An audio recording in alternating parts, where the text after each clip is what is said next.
দেখেন নতুন কোম্পানি ঠিক করলি রে যাবি কোথায়?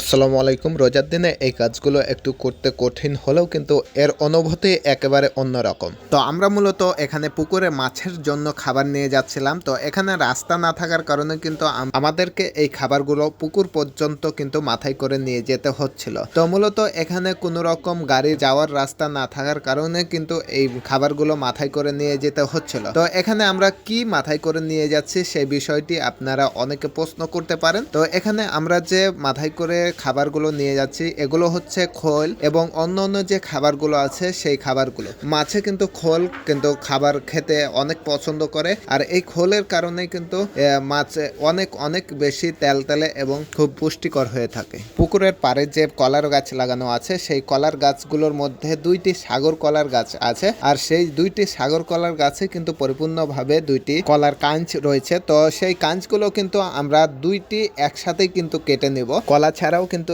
এখানে অনেকগুলো পেঁপে পেকে আছে। তো সেই পেঁপেগুলো আমরা এই কলা কাটার পরবর্তী সময়ে কাটার চেষ্টা করব, অর্থাৎ পাড়ার চেষ্টা করব। আলহামদুলিল্লাহ এখানে দুইটি কলার কাঁচ যে রয়েছে সেগুলো অনেক অংশে বড় রয়েছে। তো এই কলার কাঁচ দুইটি আমাদের কাটা সম্পূর্ণ হলো। তো এখন আমরা পেঁপেগুলো পাড়ার চেষ্টা করব। তো এর আগে আমরা যেটা করব, এখানে যে কলার কাঁচ দুইটি রয়েছে সেই দুইটি কিন্তু এখান থেকে মাথায় করে নিয়ে যেতে হবে আমাদেরকে রাস্তা পর্যন্ত। তো দেখতেই পাচ্ছেন এই দুইটি হচ্ছে সাগর কলা, এছাড়াও আমাদের এখানে চীনের কলা রয়েছে। তো যাই হোক, এগুলো মাথায় করে আমাদেরকে রাস্তা পর্যন্ত নিয়ে যেতে হবে। সেই রাস্তা পর্যন্ত নিয়ে যাওয়ার পরবর্তী সময়ে সেখান থেকে গাড়িতে করে আমরা বাজারে নিয়ে চলে যাব। তো যাই হোক, তাদের মাথায় আমরা উঠিয়ে দিলাম। তো এখন আমরা যেটা করব, এদেরকে এখানে উঠাতে গিয়ে যে ঘটনাটি ঘটলো এটা কিন্তু অনেক ভারী হওয়ার কারণে কিন্তু এই কলার কাঁচটি যে অন্য যে কলার কাঁচটি রয়েছে সেটি ভেঙে গেছে মিডিল থেকে। তো কিছু করার নাই, যেহেতু অনেক ভারী রয়েছে সেহেতু এটা ভাঙারই কথা। তো যাই হোক, আমাদের এখানে কিছু করার নেই। তো আমরা যেটা করব,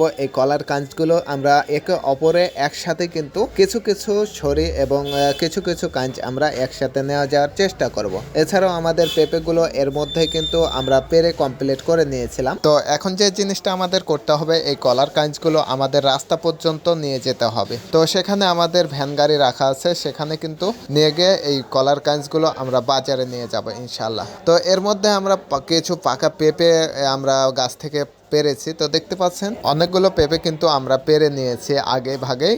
তো এখানে অনেকগুলো পেঁপে পারার কারণ হচ্ছে এই পেঁপেগুলো অনেক অংশে গাছেই পেকে গিয়েছিল। গাছ পাকা পেঁপে কেমন হয় আপনারা অবশ্যই জানেন। এছাড়াও আমাদের চাঁপাইনবাবগঞ্জের যে আমের মুকুল, এই বছরে কিন্তু আলহামদুলিল্লাহ প্রতিটা গাছেই কিন্তু আমের মুকুলে ভরপুর রয়েছে।